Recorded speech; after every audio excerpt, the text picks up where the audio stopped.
parturition. Now see what happens. Let's say this is the fetus, placenta, mother. Now fetus में ये उसका brain है, brain से एड्रेनोकॉर्टिकोट्रोफिक hormone release होते हैं. Adrenocorticotrophic hormone stimulates the adrenal cortex to release corticoids, which are the steroidal hormones. These corticoids, being lipid soluble, diffuse via the placenta and enter into the mother blood. Now in maternal blood there will be maternal corticoids as well.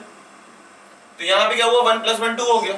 The level of corticoids in mother's blood will start increasing, right? बराबर. तो mother's blood में when there is increased corticoids, why is it increasing? Because mother के खुद के adrenal cortex से भी आ रहा था, ये मदर का एड्रिनल कॉर्टेक्स है, तो यहां से भी रिलीज हो रहा था और यहां से भी डिफ्यूज होकर आ रहा था. Getting the point? तो high level of corticoids in the mother's blood suppresses the release of progesterone. तो ये क्या करता है, ओवरी को स्टिमुलेट करता है, सॉरी ये क्या करता है, प्लेसेंटा को इनहिबिट करता है टू सप्रेस प्रोजेस्टेरॉन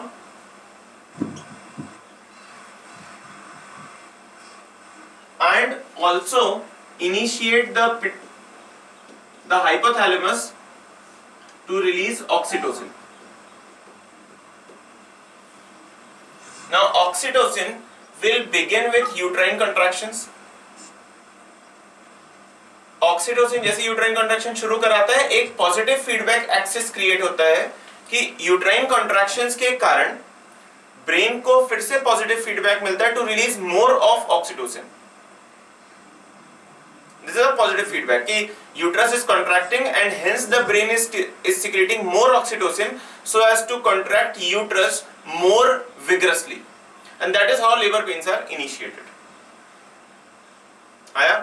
तो एक फुली फॉर्म्ड फीटस और एक fully developed placenta initiate a reflex mechanism for uterine contractions to initiate parturition. This is called as foetal ejection reflex. ये जो स्टेटमेंट मैंने अभी बोला है ये सबसे इंपॉर्टेंट है, ये उतना इंपॉर्टेंट नहीं है. मतलब people don't ask this part. एक स्टेटमेंट के फॉर्म में पूछ लेते हैं कि which of these initiate parturition. So fully formed fetus, fully formed placenta, both, none, that kind of. Okay, getting it? So write on the first line, a fully formed fetus and a fully developed placenta initiate the release of oxytocin and cause mild uterine contractions. Full stop. This is called fetal ejection reflex. Important. This is called fetal ejection reflex. ठीक है? Then write down. Uterine contractions stimulate hypothalamus to release more oxytocin, which in turn increases uterine contractions.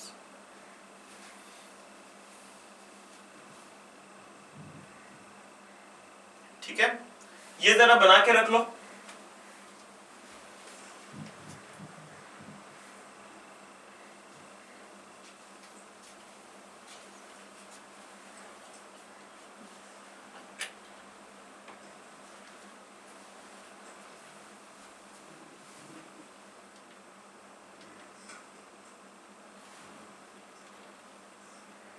Now let us see the stages of parturition.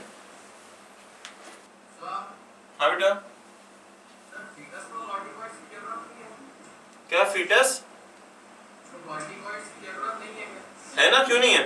ऐसा थोड़ी है. देखो, corticoids blood में है, right? ठीक है. And when they are passing across, जब वो umbilical arteries के through travel कर रहे होंगे तो they come across placenta, वहां पर some of them diffuse, तो जो एक्सेस अमाउंट होगा वो डिफ्यूज होता है। इसीलिए तो सोचो ना कि पार्चुरेशन के टाइम पे ही क्यों ऐसा हो रहा है, उसके पहले क्यों नहीं रहा, बिकॉज उसके पहले जो अमाउंट था वो इतना सफिशिएंट नहीं था कि क्रॉस होना शुरू हो जाए। तो once the amount is so big, so high that it starts crossing, that means the development of foetus has almost reached its peak and now it is the time for parturition. तो वो time depends होते हैं कि एक साथ एक ही समय, मतलब जब बच्चे का डेवलपमेंट कंप्लीट हो रहा था उसी समय तक आते आते कॉर्टिकॉइड्स का लेवल इतना बढ़ रहा होता है कि it starts diffusing and signals the mother's body. ठीक है, चलो next we have is the stages. So the stages of parturition में फर्स्ट स्टेज आती है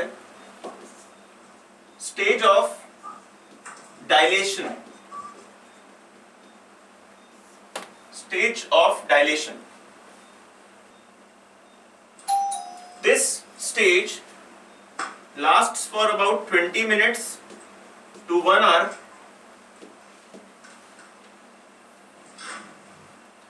Now what happens during the stage of dilation? See, understand this, कि initially corpus luteum of ovary was secreting the relaxin hormone.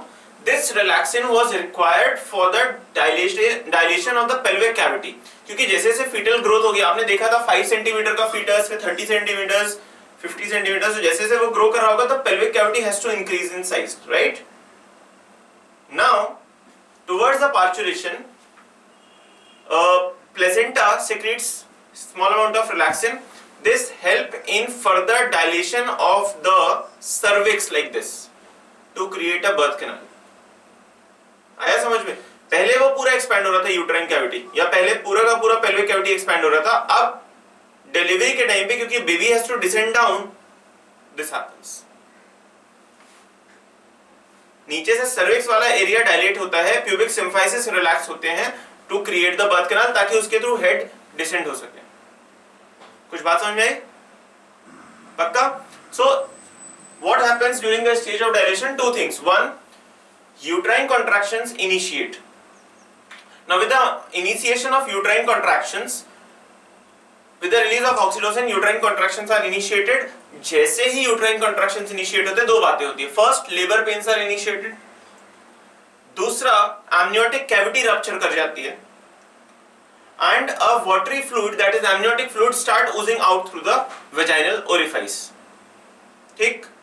So the pregnant female or the conceiving lady is told that the day you start, I mean, you know, the day there is an expulsion of some watery fluid through the vagina, you have to report to the hospital. That's the signal that it is a time for parturition. Simultaneously एक चीज और होती है कि ये mother का uterus था और ये प्लेसेंटा था, and this was the umbilical cord, right? Placenta breaks from the mother's body. आपको याद है ना, डेसिडुएट प्लेसेंटा शायद मैंने बताया होगा, some part of the mother's body is also shed off. तो यहाँ पर जो प्लेसेंटा और यूट्रस के कनेक्शंस थे वो सबसे पहले ब्रेक हो जाते हैं। क्यों ब्रेक होते हैं वो समझो। When the baby is with in the amniotic fluid, it is like floating in water, तो वो यू नो रोल होता रहेगा। आप जब कभी अगर आप लोग स्विमिंग करते होगे तो पानी में जब आप जाओगे तो you lose your control, right? You lose your control of the body, और आप कैसे भी घूम सकते हो उधर। वैसे ही बेबी की भी हालत है। अब पता चला वो रोटेट हो गया था, अम्बिलिकल कॉर्ड हो सकते हैं उसके नेक के चारों तरफ रैप हो गई हो, और यहाँ पे ये प्लेसेंटा ऐसे चिपकी हुई है उससे। Now if the baby starts descending down, क्या होगा? आया समझ में? तो सबसे पहले नेचर ने क्या किया? प्लेसेंटा को डिटैच कर दिया कि इवन अगर वो कॉर्ड उसके चारों तरफ रैप्ड है और वो उसके साथ में नीचे भी डिसेंड कर रहा है तो प्रेशर ना बढ़े, और साइमल्टेनियसली मतलब अम्बिलिकल कॉर्ड वगैरह सब साथ में ही ठीक है, चलो बाहर आ जाएगी। तो that's the reason why placenta is broken down. ठीक है, so write down stage of dilation में लिखिए। नेक्स्ट पॉइंट लिखो, uterine contractions and labour pain are initiated. Next point, placenta detaches from the uterus. Next point, amniotic cavity ruptures. and amniotic fluid, bracket में you can write down watery, amniotic fluid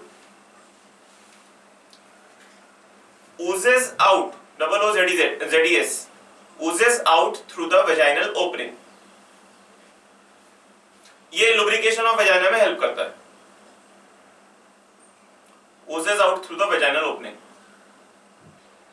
One last point, relaxin causes dilation of pubic symphysis and cervix to form the birth canal.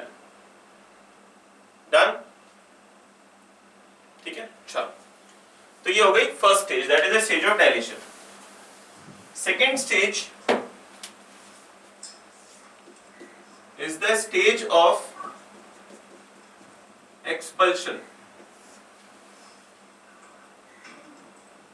It lasts for about 6 hours to 12 hours.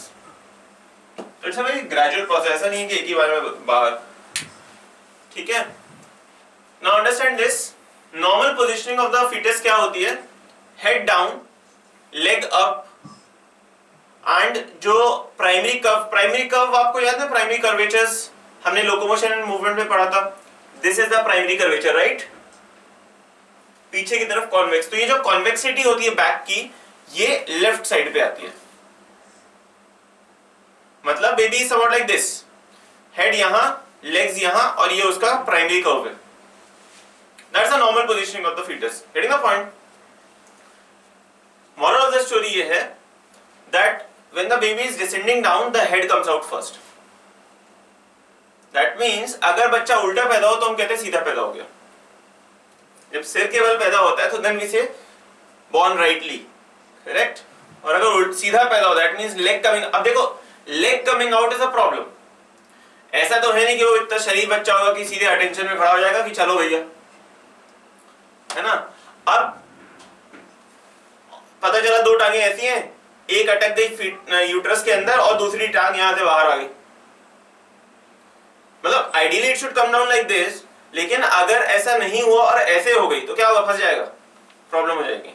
सो इसलिए सीधा पैदा होना is a risky thing, उल्टा पैदा होना is a normal thing. So babies are mostly born with the head coming out first. आया समझ में सबको? पक्का? Once the baby is out, so umbilical cord also comes out. Umbilical cord की overall length approx 40-50 centimetres तक होती है ना. तो मतलब एक पकड़ लो, डेढ़, मतलब आपका जो छोटा स्केल है उसका 3 टाइम्स, राइट. तो अम्बिलिकल कॉर्ड बाहर आती है. हम अम्बिलिकल कॉर्ड को 2 जगहों से क्लैंप कर देते हैं क्योंकि उसमें ब्लड वेसल्स होती हैं, and then we cut in between. This separates the baby, right. फिर उसके बाद में उसको मार पीट के रुलाया जाता है एंड लाइफ बिगिंस. ठीक है, आया समझ में? Right down. Stage of expansion में लिखिए,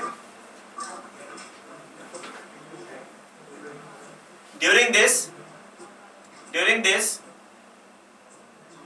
the baby descends down through the birth canal with head coming out first. Is that clear? Then write down, after expulsion of the baby, the umbilical cord is clamped at 2 places and cut in between to separate the baby. ठीक है? Okay. Somebody asking something?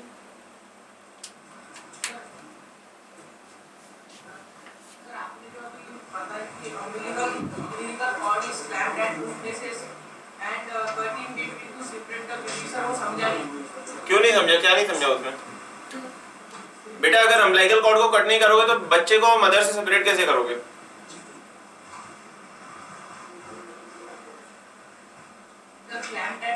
हाँ, 2 जगह पे ऐसे चिमटी लगा देते हैं, ऐसे बंद कर देते हैं उसको ताकि उसमें ब्लड फ्लो रुक जाए.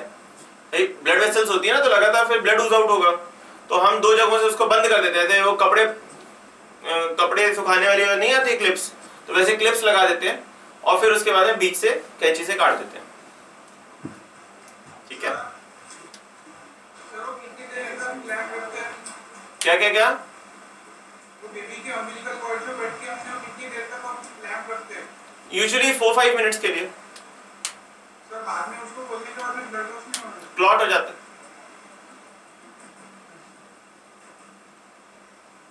ठीक है, ओके चलो next. The third stage is stage of after birth. Stage of afterbirth. It lasts for about 10 minutes to 45 minutes.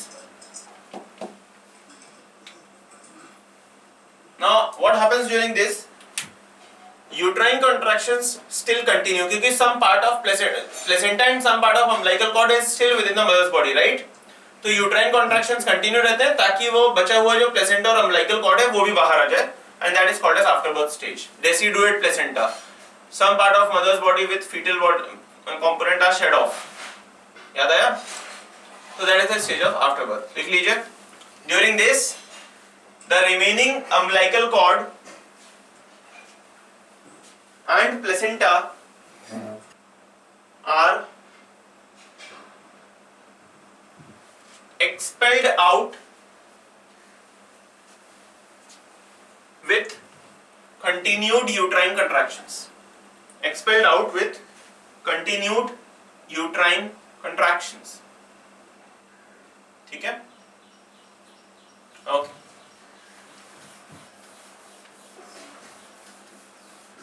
So this is all about parturition. Parturition के बाद last topic है lactation. हाँ बच्चे? स्किन कलर जो है ना वो inside the mother decide होता है क्या? क्या फीटस का? स्किन कलर कौन सा? स्किन कलर, हाँ वो डिसाइड कब होता? डेवलप कब होता? So baby का skin color decide कब होता है? डिसाइड कब होता है? Okay okay okay. देखो usually when the baby is born it is pinkish in colour. Pigmentation begins after exposure to the UV light of the, मतलब जो नेचुरल यूवी लाइट होती है उसके एक्सपोजर के बाद पिगमेंटेशन शुरू होता है।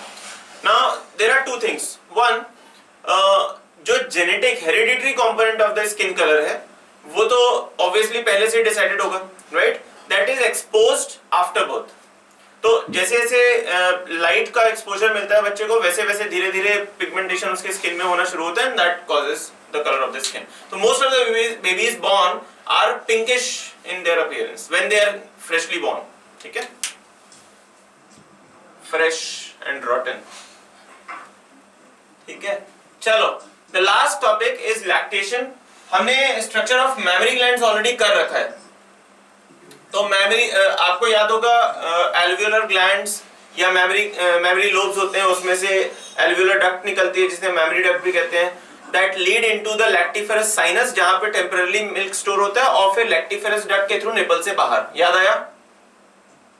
ठीक। सो सबसे पहले देखते हैं लैक्टेशन में कौन कौन से हार्मोन्स पार्टिसिपेट करते हैं। तो the first hormone can be oestrogen, progesterone. All these are required for development of mammary gland synthesis and secretion of milk. Prolactin. One more, HCS. Can you tell me the full form of HCS? जोर के बोलिए please. Good. Earlier it was called as HPL, human placenta lactogen, right? तो ये placenta से release होता है। Please understand, non pregnant females में भी ये तीन हार्मोन होते हैं, फिर भी मिल्क का सिंथेसिस नहीं होता है या सिक्रीशन नहीं होता है। क्यों? क्योंकि HCS नहीं होता। So it has got an important role in this process. Okay, so these are the four hormones required for development of the mammary glands, synthesis of milk, secretion of milk.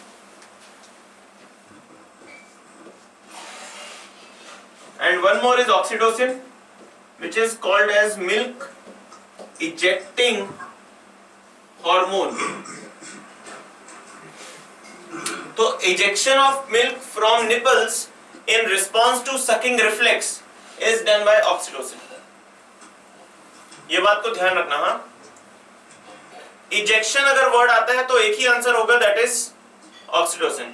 Secretion आता है तो you should also consider progesterone, क्योंकि progesterone के बारे में ये कहा जाता है synthesis and secretion of milk. तो जब कभी सिक्रीशन आता है तो then you have to look for oxytocin and progesterone both, पर इजेक्शन तो only one answer, that is oxytocin. Okay, next hormone के बाद let us talk about the first milk, that is called as colostrum.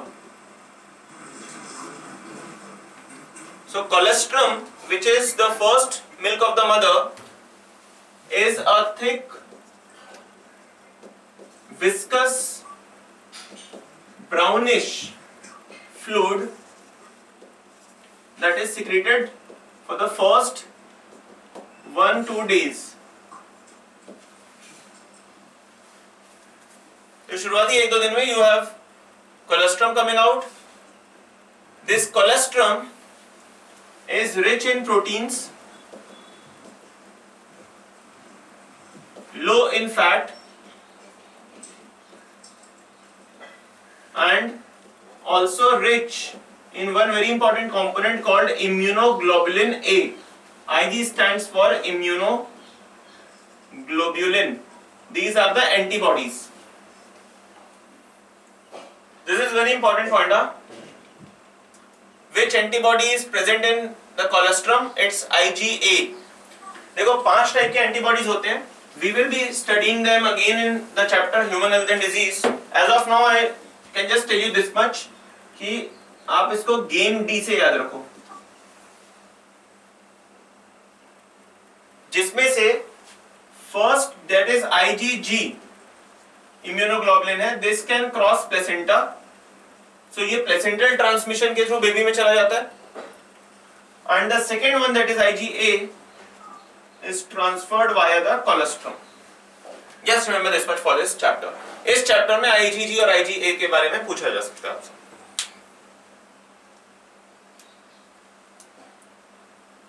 Did I tell you about active and passive immunity ever before this? No? Okay, so let's listen to this conversation. लिख लिया आपने? IgG placenta के through, IgA colostrum के through. बस इतना important है, इससे ज्यादा इम्यूनोग्लोबुलिन्स में और कुछ भी नहीं है. अच्छा, एक बात बताओ मुझे, ये आकाश है और ये रहा अनिकेत. सवाल ये है, पे अटेंशन एवरीबॉडी, कि एक एंटीजन था which has infected आकाश, और इसके रिस्पॉन्स में आकाश ने एंटीबॉडीज का फॉर्मेशन किया खुद. This is situation X. What happened in this? Akash has been infected by an antigen and himself has produced antibodies. This is the situation X.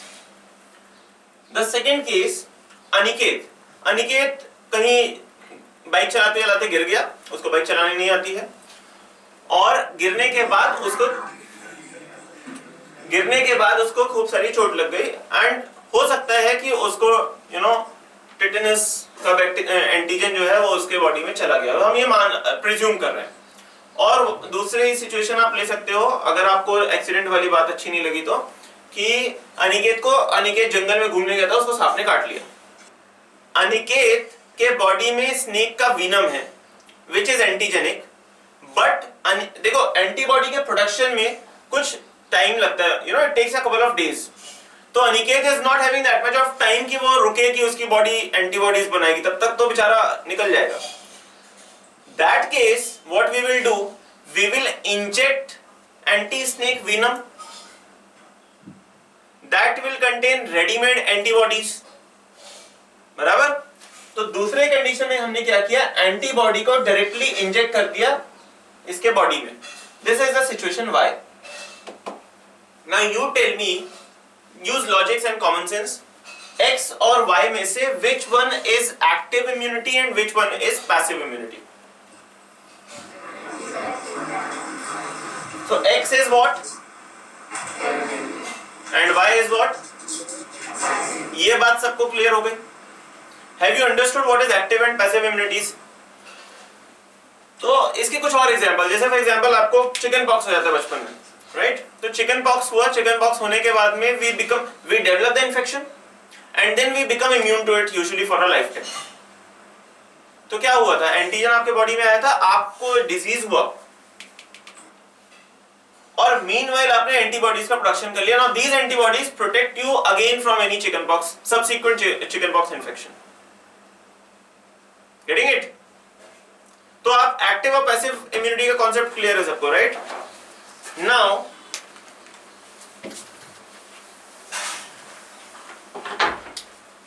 Active immunity can be of two type: artificially acquired, naturally acquired.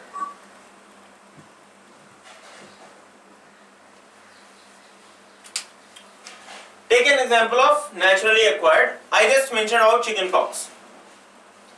Chicken pox हुआ मतलब chicken pox का जो virus है वो आपके body में आया और बॉडी में आने के बाद उसने डिजीज भी कॉज किया, meanwhile you have formed antibodies and now you are immune to it. So this is called as naturally acquired active immunity. Make sense to everybody?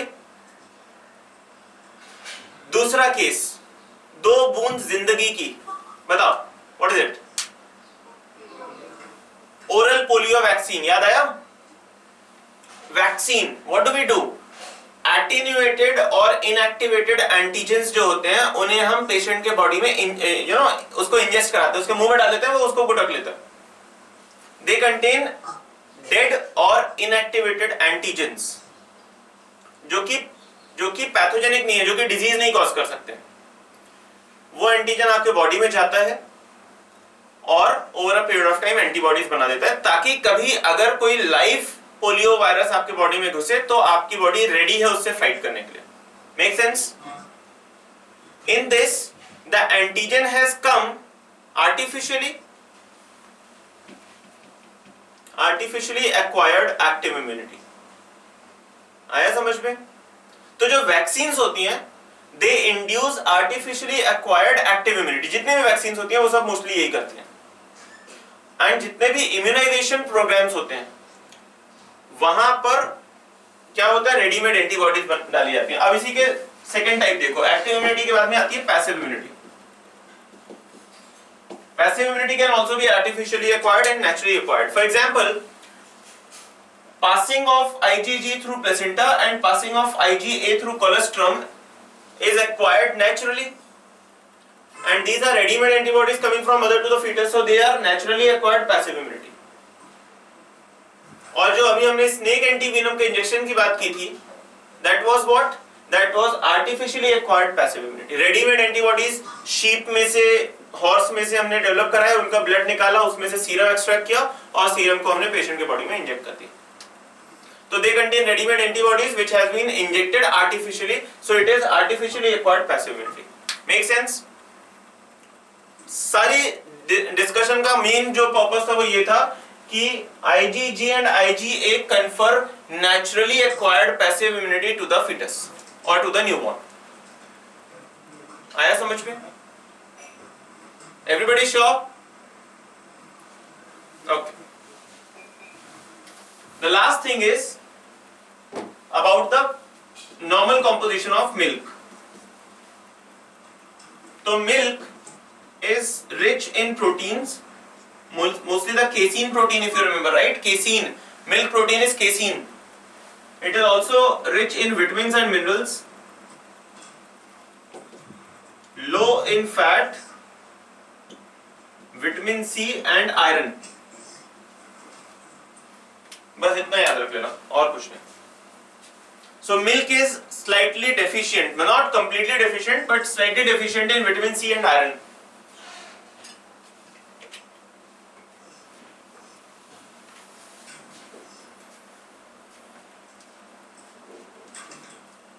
Okay?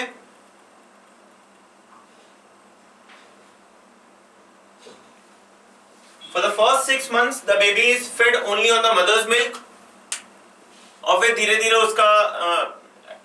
उसको दूसरे ग्रेन्स वगैरह पे फीड करना शुरू कर देते हैं एंड ग्रेजुअली मदर्स मिल्क का जो डिपेंडेंसी है वो कम होती चली जाती है. ठीक है,